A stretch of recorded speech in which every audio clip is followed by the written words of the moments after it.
Hello there and a good morning to you. I hope that you're having a wonderful start to your day. My name is Apollo Sarah and welcome to The Impact. And this is a show where we have conversations with extraordinary people that are making change and making this life very, easier and better and very impactful. And today I'll be talking to the CEO and founder of Okere City. And Okere City is a community development project that was founded to undertake influence and direct holistic rural development initiative that were geared towards the elimination of poverty in Okere Parish. I have a video. Let's have a look and we'll be back and we'll dive into the conversation.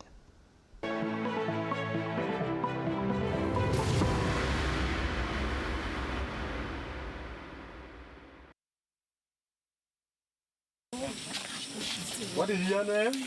My name is Beatrice. Where do you come from? I come from Okere Parish.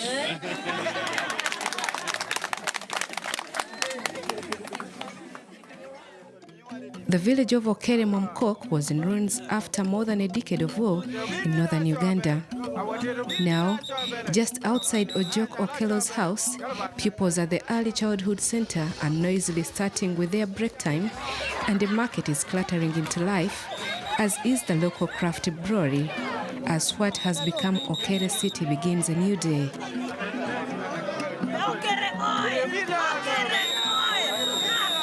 Okere is a parish in Adwari sub-county, Otuke District, in Lango, one of the dialects in northern Uganda. Okere Momkok can be loosely translated to mean that a baby shouldn't cry or a baby who doesn't cry. If a baby isn't crying, then it's smiling. The name of their village forms the basis of their story because a smile is synonymous with hope, love, compassion, care, sharing, happiness, and giving. Okere is behind an ambitious project to transform the destroyed village of 4,000 people into a thriving and sustainable town. Okere City began in January 2019.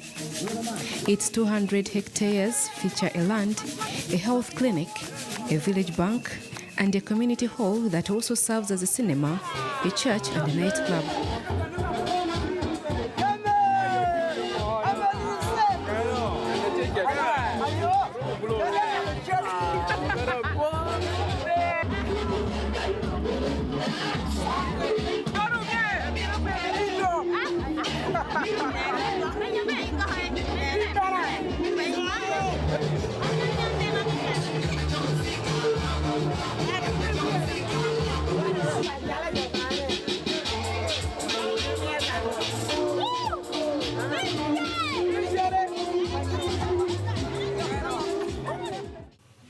Electricity is available to all, generated from solar energy, a rarity in the region.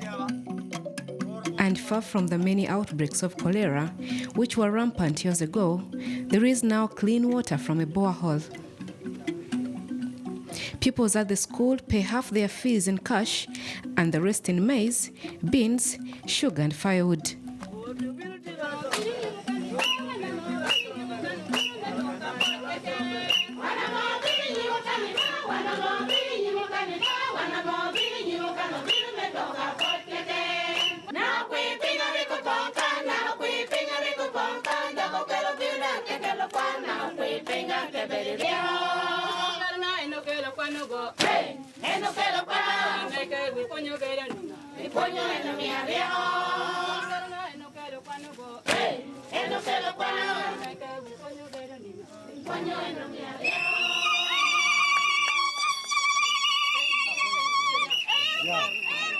Okere City has a functional adult literacy program which has given a unique opportunity to up to 50 community members, mostly female, to get a chance to learn how to read, write, and hone other important life skills. You have the dropout.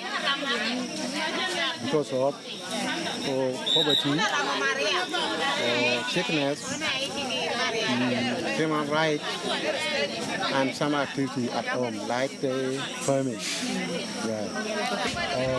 One week. That is every Saturday? Every Saturday. When some activities we interrupt any day, like Thursday.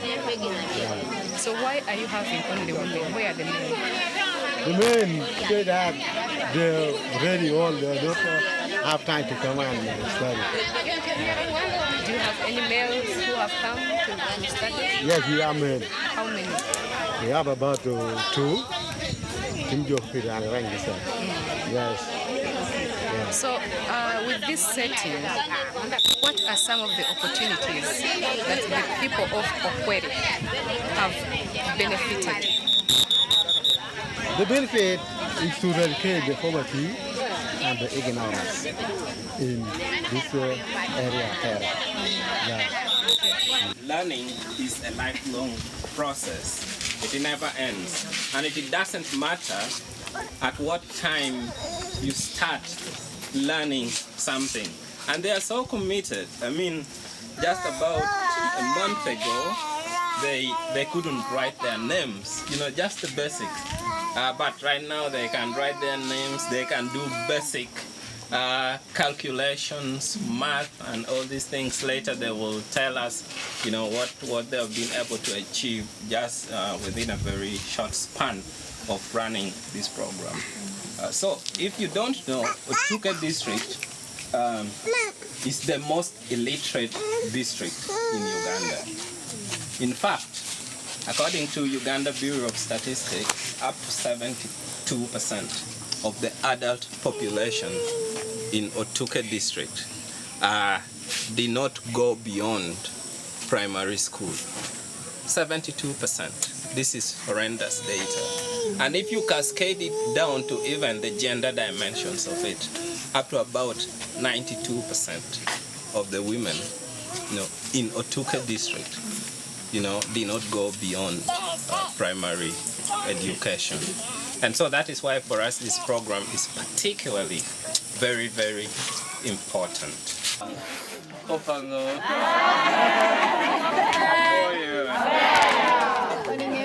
So my name is Samuel Muhinga. I come from Kasese. Yes, Samuel and Yana. They have hills. It's not flat like here.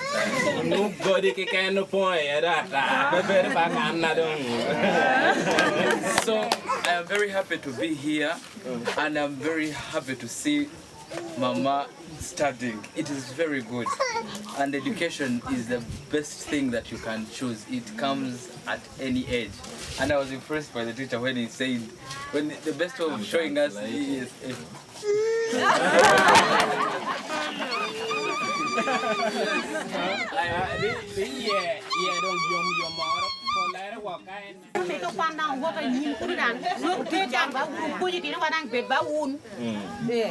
Yeah, so she just wants to get this opportunity has given her new perspectives, and she wants to continue getting exposed and learning more, much more. The clinic lets people pay their bills in installments. Okere is funding the project from his own pocket. The London School of Economics graduate and development expert had worked for several international charities and NGOs, but grew disillusioned, seeing projects fail because, he says, communities were not involved in decisions about their own future. So raw, so authentic, and this is real Africa. And moving forward, we can develop and have good cities, but we need to preserve our authentic socialization processes. Yeah. When he returned a few years ago to Okere Village, the village he had left as a baby when his civil servant father was killed in the bush wars of the 1980s, he decided to put what he had learned into action. He wanted to create a project that was truly led by the people who lived there. Okere now generates revenue. Every project, from the school to the local bar, can fund itself, something that has been possible because the project is being built not on as a charity, but as a social enterprise. Okay, it is pure hard working. When you want to do something, you have to consult somebody who is on top of somebody who was there before. Okay, it's like someone who is a shopkeeper before. Yeah, you have to consult how EOC started the shop. And we started this shop after we found out there's no shop in the area. That's why we happened to emerge as seller. And we brought few things, but after seeing that people are coming to buy, and we also have to keep on bringing the stock. And on this, sometimes we can even give them on credits. They buy. Some people after they bring. How did you get your capital? Okay, as a job came, I heard about him. I heard the rumors about him that the job is somehow rich. We were three, and we came with that number to him. Okay, we came to him and he interviewed us. So we tell him what we want him to do for us as the player. We told him that we are the boxer. Okay, as a boxer, we cannot use nothing for that boxing club to grow. So by that time we were nothing with everything, nothing to use as equipment. We request him or we inquire him to bring for us something. Okay, he even accepted our request. He went back. Okay, before that he told us that he's going to bring everything we requested. So after he has gone down, he came back with some like pads and bandage and the rest of everything for the club. We started that club, and it went on successfully, and it's still progressing up to now. And I hope we shall be somewhere, as I told you, because the man is not even getting tired with us. Yeah, we do the saving in our boxing club, and sometimes we give loans to the people. And on that loan, they give back to the law with the interest. Yes. Okay. On that interest, we keep on bringing it with another things in the club. Okere City pioneers green energy, but its unique selling point is its shea trees. Once a week, an investment club meets in the community hall. The majority of more than 100 members are women, mostly farmers, but some also run small businesses. Members' financial contributions are carefully recorded before being redistributed as loans to members who need them. When borrowers repay the loan, the cycle continues. This style of banking is particularly important because it's original to Africans.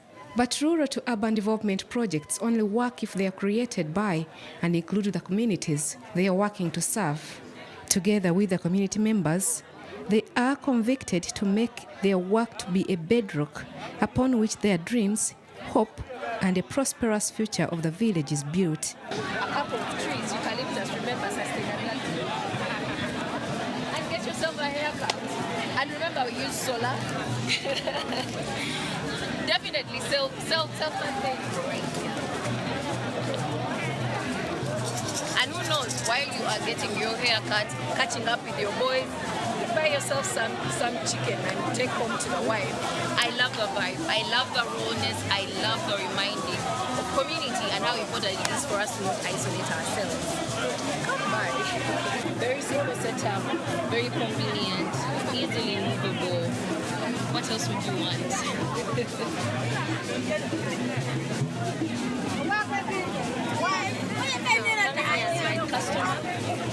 As you can see from his smile, a very easy and concentrated Baba. Located about 60 kilometers from the northeasterly direction of Lira city, Okere is situated in the center of Otuke District, which is headquartered a further 15 kilometers away. Some villages in the parish are in the borderline with the Choli sub-region's district of Agago. People seated around mara pots are a common sight. A mix of both traditional rhythms and modern music play in disoriented harmony. Both sides of the road are usually filled to capacity, and businesses are even conducted in the middle of the road.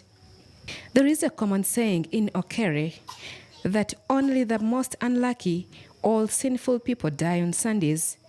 Because if you die on a Sunday, no one mourns you apart from your close family members. People only start mourning you on Monday.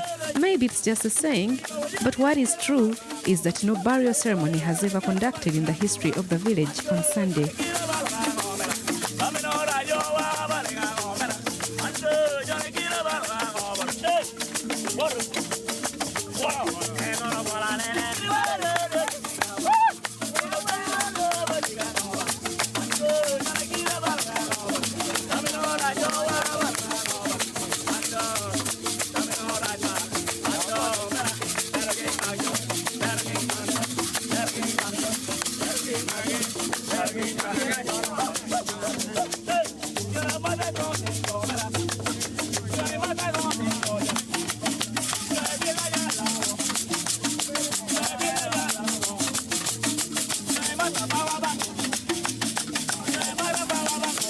Every day, the Okere community remind themselves of their motto, Yemakweka Do, which means a living wind blows. And it isn't just a saying, it's a mantra, one which reminds them that despite the most impossible of odds, they should never stop to seek anything that breathes freshness and a sigh of hope in their lives.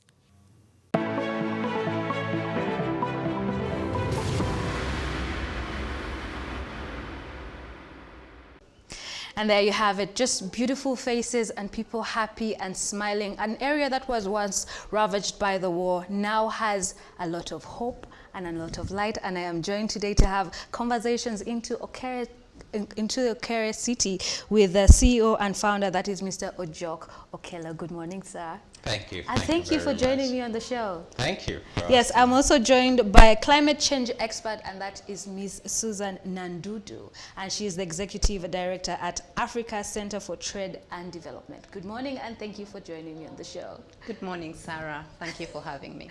All right, before I jump into it, something piqued my mind, and it was quite peculiar. Why can people bury on Sunday in Okere City?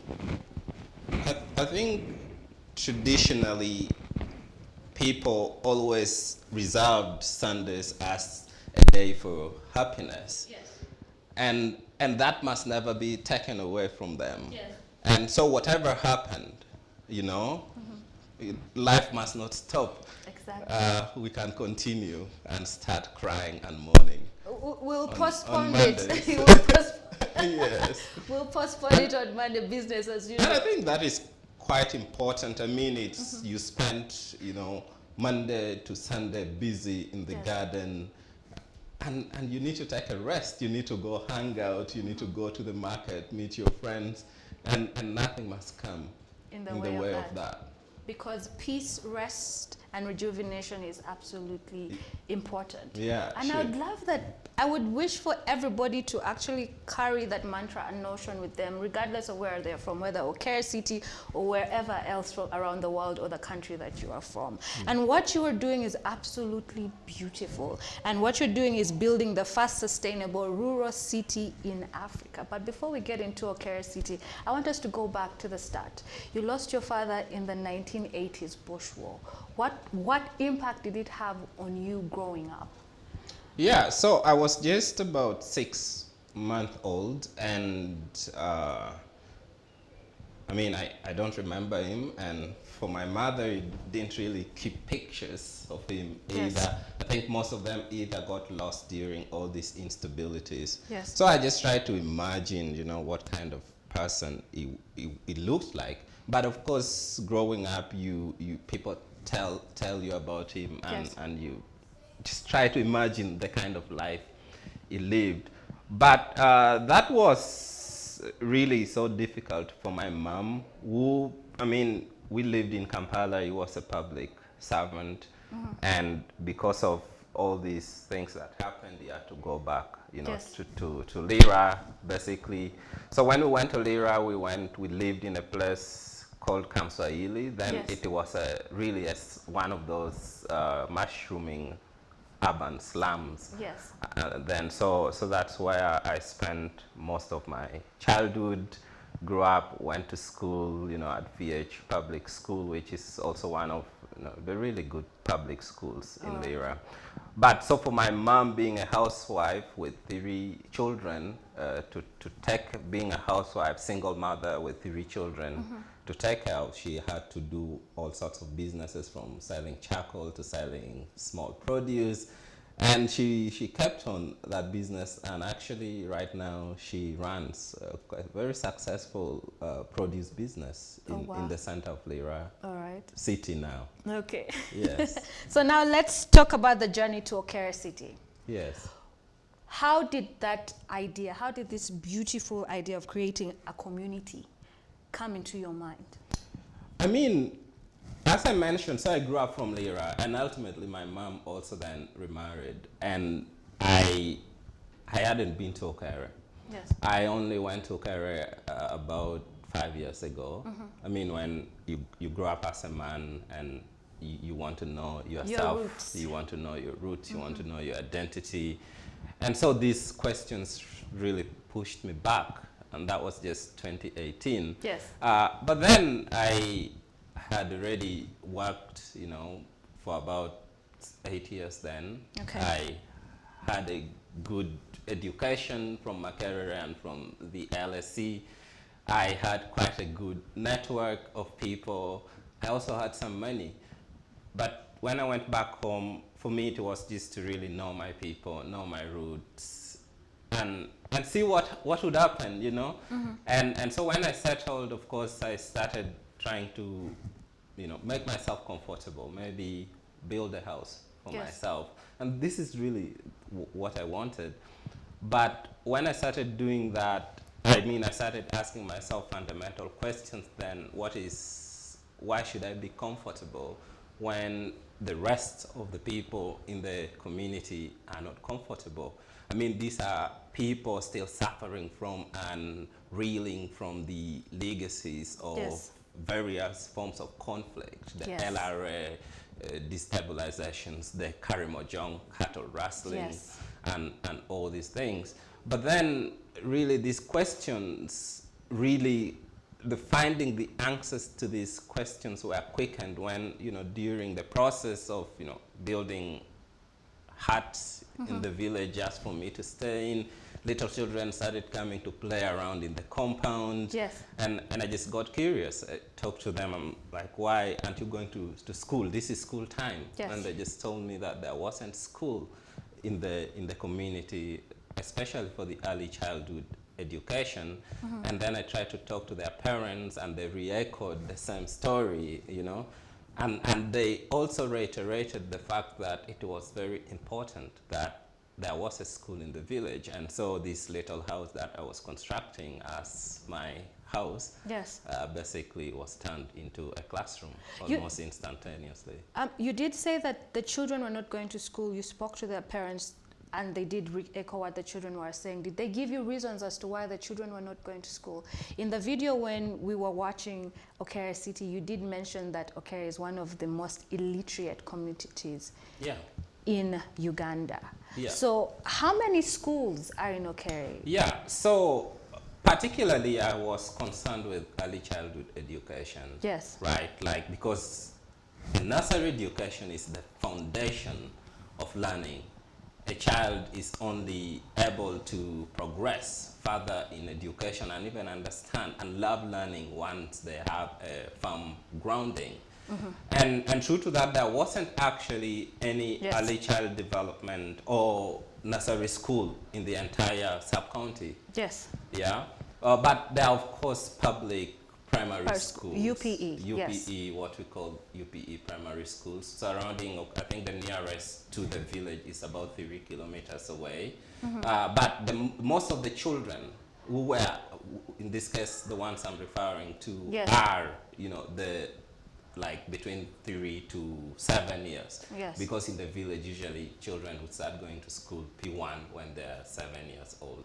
Oh no. Yes. That's quite unfortunate. I mean, I started going to school when I was 7 years old. All right. I didn't go to a nursery school. That is very interesting. But the conversation continues. We're going to go in for a short break, but when we come back, I'll be talking to Madam Susan Nandudu, and we'll be asking her and finding out how her organization, comes in and what part it plays in Okere City. This is Sunrise at Sea. This is The Impact on CTV. Don't blink.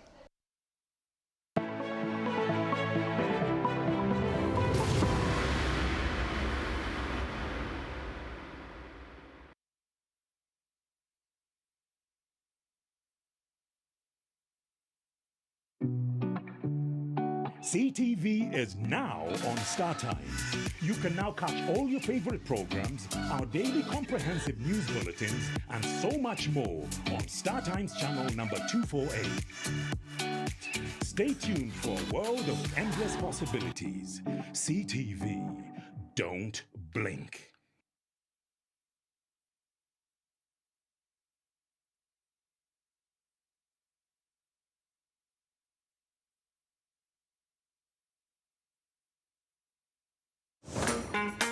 The big debate is back. Bigger, bolder, reloaded. Whether it is securing your future, holding fast to the people power, or the promise of a one Uganda, one thing is certain: the big debate is on. So why don't you respect the memories of voters on this? We have already addressed the issue of increment. How many people have ever been convicted? Okay. It's the way the politics plays in cabinet. So now why are they asking for the statement? Follow mainstream conversations on current affairs and leading policy debates in Uganda. It is in our interest to handle arrested people very nicely. Right here on The Big Debate. Let me finalize this. I was quiet. I was quiet. It's a hard-hitting talk show on development issues in the political and social-economic arena. Discussions that inform policy and trigger high-level dialogue. Now showing on CTV. Don't blink.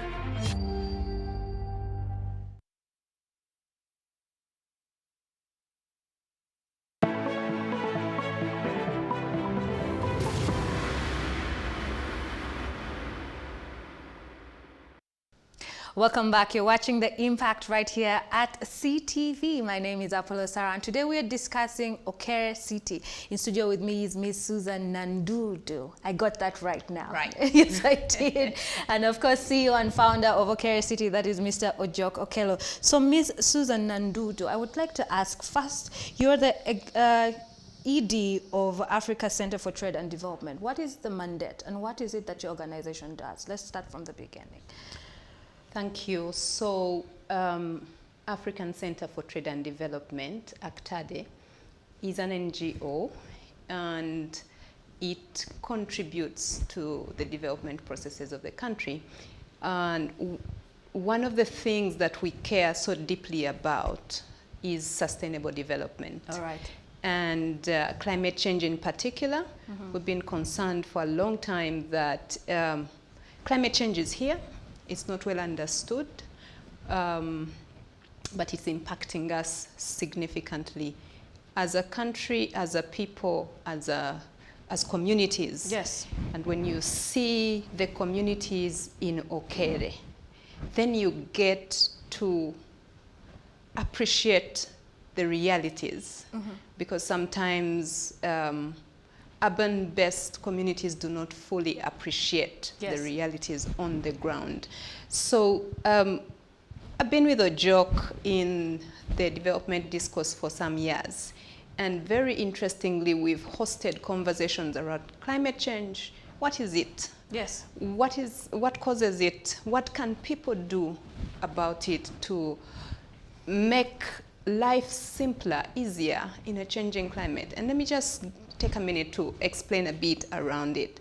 That the science tells us that because of human activities, yes, here what we identify with the most is we're cutting down trees, we are encroaching on wetlands, and these are called sinks. They take in the greenhouse gases, like carbon dioxide and methane. The developed countries are putting out lots of greenhouse gases into the atmosphere. So the sinks that would be taking those gases in are normal. They are going at a very fast rate. Yes. And so there are disruptions with the climate system. Mm-hmm. Now, away from the science, is the impacts of that is that you're having disruptions in seasons. Okay, explain disruptions in seasons. Once upon a time, our communities knew that by 15th February, for example, it would rain. Yes. So all preparations would be made towards that time, and they would have their calendar in their minds. We'll be planting, we'll be weeding, we'll be harvesting. Yes. And they would harvest, bumper harvests. They would even store. Fast forward to today, the disruption is that we do not know when it will rain. Now that changes the cycle of communities. Yes. Especially knowing that Uganda is a rain-fed agricultural community. You know, we depend on rain-fed agriculture for literally holding our economy. Yes. So when you go to a community like Okere, where for even a child to go to school, there has to be something in the store. When that disruption happens, everything about their lifestyle is disrupted. Yes. So we have these conversations in Kampala, and Mr. Jock decides I have to do something about it. And this is the beauty of having people that are very inspiring like a Jock. Yes. That you move away from talking to doing. To doing. Yes. And let me tell you, the globe, the world, the United Nations Framework Convention on Climate Change is like a talk shop. We talk and talk and talk. We want to see more action, because what I haven't said yet is the impacts we are seeing today are going to be much, much worse in the future. So what actions are you taking towards climate change? So the very, very first step is to understand what we are dealing with. All right. So if we can build the knowledge and understanding is that the disruptions we are seeing, the increased, the drought, the floods, yes, those are natural phenomena, but they are going to increase in frequency and intensity. Okay. We have to appreciate that that's now the new reality, and then move another step to understand what can we do about it. Yes. So when we get to that level, then we have to mobilize all the resources. We mobilize each other as people, we mobilize the financial muscle that will help us to also get the technologies that are needed. You saw in Okere, they have adopted solar. There is no umeme in Okere. But one of the solutions is to the impacts of climate change, and in a community like Okere, is that now you must add value to the resources that you have. Yes. Do not cut those trees. The video didn't tell us that shea nut tree takes so many years to grow. To cut it takes just minutes. True. We don't want that resource to go down. So what Okere City is doing is to add value to the tree, and by doing that, add value to the lives of the people. Okay. So they are translating the shea nut into shea butter, and we need to build the demand in Kampala and around the globe, so that those people back in Okere will keep the trees standing. Okay. So your point in this equation is to encourage the people of Okere to preserve the environment. And do you also help them cope with the ever-changing seasons and the alterations in the seasons as well? Well, you see, Okere is quite new, and it has largely been dependent on Mr. Jock and his personal resources.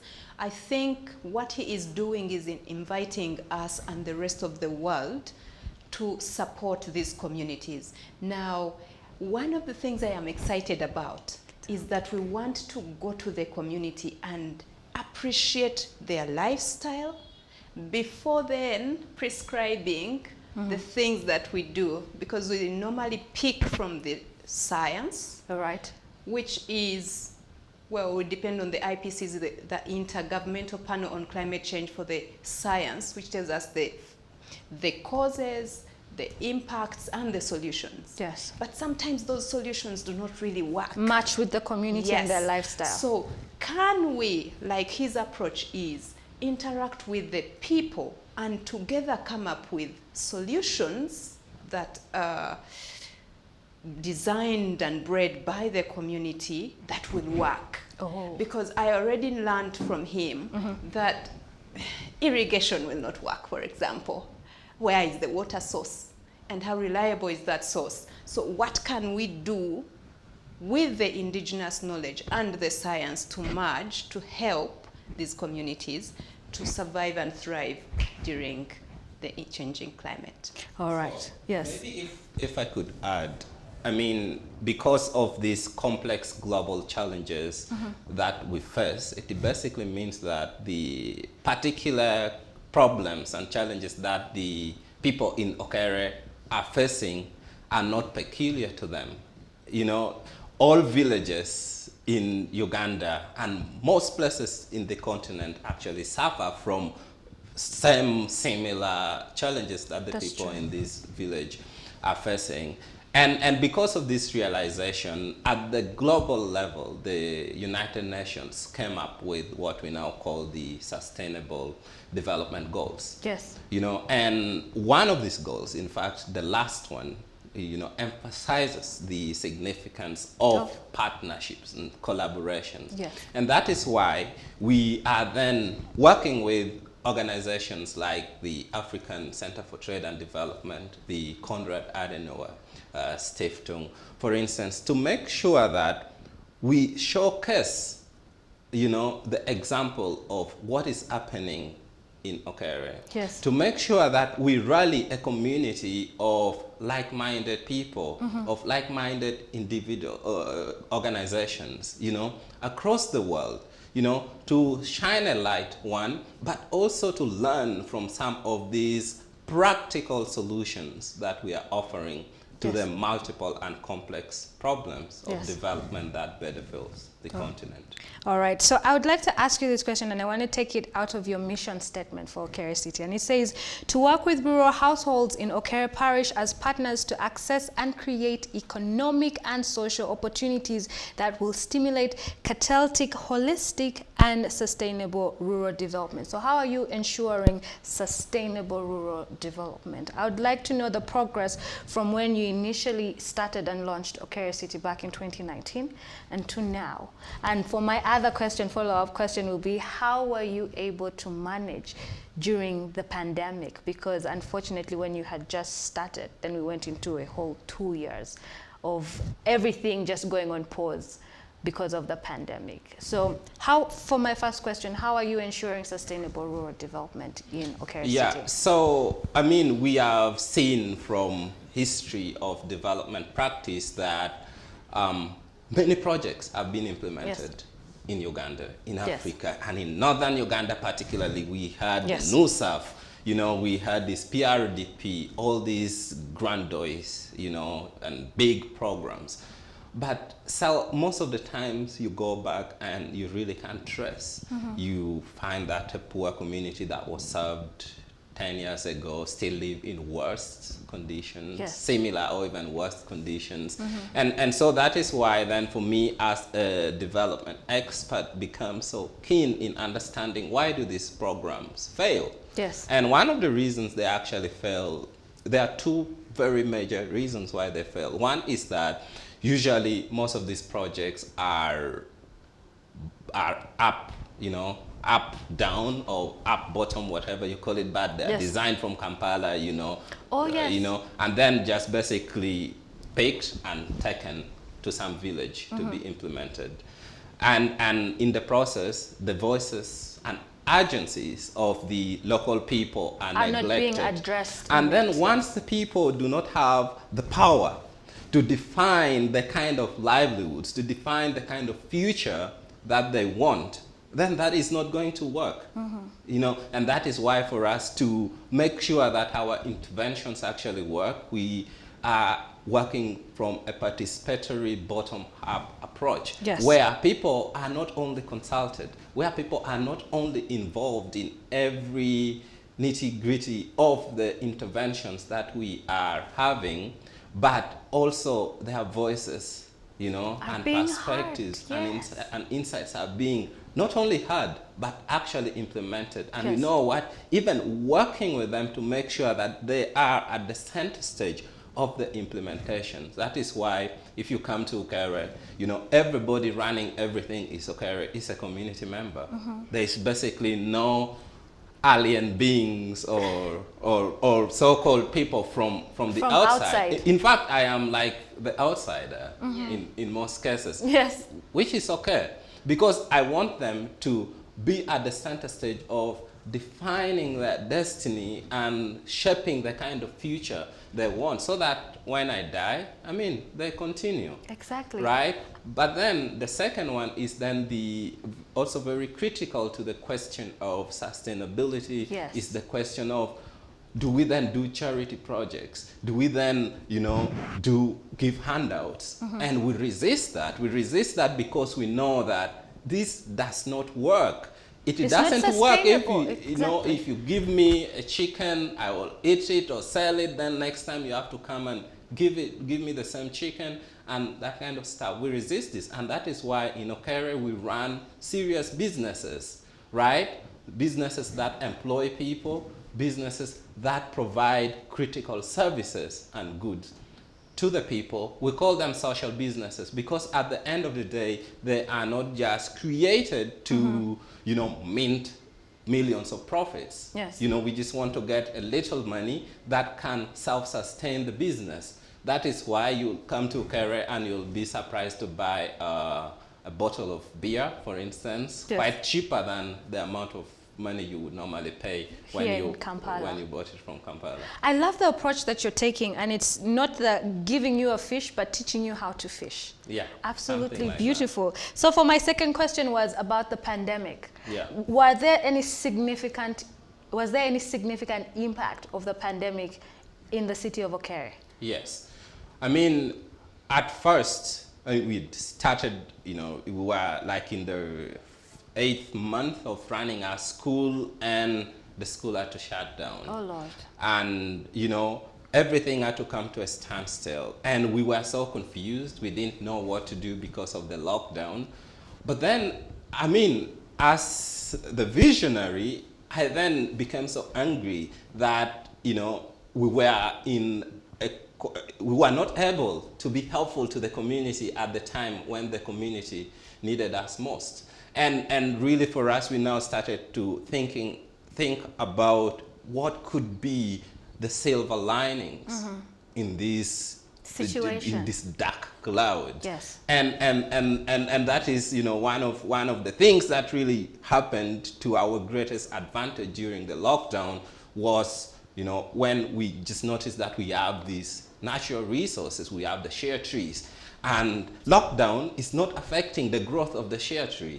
The lockdown is not affecting the shea trees from fruiting. So how about we get the nuts, collect it, and make shea butter, you know, as a cooperative society. Yes. I think without the COVID-19 pandemic, this business opportunity wasn't going to come to us. And so because of being together in the community and also, you know, still being able to walk, you know, traverse the village, engage them at the house-to-house level because of the lockdowns and, you know, SOPs that discourages public gatherings, yes, we are able to make a business come to fruition. And to date, this is one of the best businesses that we have as a project. But also our grocery store in the village was born out of the need that the COVID-19 lockdown necessitated. Yes. Because, you know, there was lockdown and suddenly the market, our Sunday market couldn't operate. Yes. Oh my God, that was so distressing for the community. And because of that, you know, we have a motorbike as a project. We were able to at least ride to Lira town and buy basic merchandise and goods, and then start up a shop just to make sure that the community can still have access to soap, salt, and sugar. Okay. And the business actually bore very many other businesses, because then the shop became like a magnet that attracted the communities. They could, you know, bring cassava, yes, sweet potato, sell, you know, at this market square, and then go to the shop and buy. So we were basically, you know, organically creating these forces of demand and supply. So I really am one of those who do not want to wail and cry about the bad things. Exactly. Don't cry over spilt milk. Let's find a solution. Yeah. So I want to ask you, Mr. Jog, tell me about the Okere Summit for Sustainable Development. I know the summit is going to be between the 25th and the 29th of May, but please tell our viewer what it's about and how can we get involved? Yeah, so the Okere Summit for Sustainable Development was born out of these, you know, idea, but perhaps disgruntlement that, you know, international development or even rural development discussions, you know, happen either in New York, and when you come here, they're at conference halls, you know, in Kampala, at Sheraton and Protea, and all this, and you have all these experts coming to talk about how poverty is bad. Many of them have never experienced what poverty actually feels like. You know, they're talking about climate change and climate action. And many of these guys, what they have seen are pictures of dried up maize on the internet. They haven't seen this, right? They can't relate. Yeah, they talk about floods. And all they have seen is how Boise is swamped up. They don't actually have these actual realities of what happens. So the Okere Summit for Sustainable Development really turns this around and imagines, you know, how about we have these critical conversations about sustainable development in a place that actually needs some of this intervention the most, but also a place that is demonstrating, you know, that some of these things we just talk about in conferences are actually not mere talks. They could actually, you know, be implemented and practiced. So basically what we want to then create is, I mean, if you know Davos, you know, every year global leaders descend to Davos in Switzerland. You know, it's a small Swiss village where they discuss the future of the world. So the idea of the summit is then to create this summit as a place where African leaders, perhaps even global leaders, come to discuss the future of Africa. Wonderful. So as we wind up the segment, this episode of The Impact, I would like you to please share just some very brief parting shots to the viewer, and I would also like to get some parting shots from you, Ms. Susan. Yeah, thank you very much. So ultimately, the idea of Okere City isn't just about a small little village in northern Uganda. The idea of Okere City is about, you know, making sure that as Ugandans, as Africans, we think about what we can do for our communities, right? And then learning, just learn one or two things from what we are doing, go back to your communities and do something. But also, generally, I do pray and hope that this idea, you know, can be picked up by governments, you know, by development actors, you know, across the world, and that it can be replicated across the African Thank you so continent. much. And yes, you, Ms. Susan? Thank you for having us. Indeed, we are beginning to learn something new. We have learned a lot from the global to the local. Now is an opportunity through Okere to learn from the ground up and build up development from the ground up. And I'm excited about this. I hope you too. All right, thank you so much. Please note that the Okere Summit for Sustainable Development will be taking place on the 25th to 29th of May 2022. And the theme this year is Reimagining Rural Futures. I absolutely believe that. Well, until next time, my name is Apollo Sarah, and this is The Impact. Keep watching CTV.